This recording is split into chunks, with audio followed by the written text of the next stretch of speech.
तुमच्याच पुण्यामध्ये काही वर्षा अगोदर एक डॉक्टर पकडला गेलाय, चुकून डॉक्टर पण होतात ते लोक, आणि डॉक्टर झाल्यानंतर पेशंट तपासत नाही, जिहाद करतात, हे असे आहे.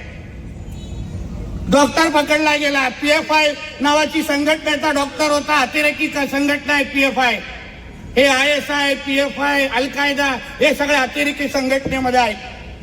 जेव्हा NIA त्यांची चार्जशीट तयार केली, इन्क्वायरी केली, तेव्हा त्या PFIच्या कार्यकर्त्यांनी काय चार्जशीट मध्ये उत्तर दिलं, की आम्हाला 2047 पर्यंत हा भारत देश आम्हाला इस्लाम राष्ट्र करायचा आहे, त्यासाठी आम्ही गजवाय हिंद करतोय.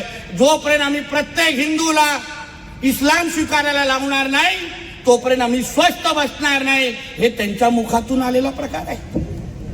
म्हणजे विचार करा, हे लोकांचे विचारसरणी काय आहे.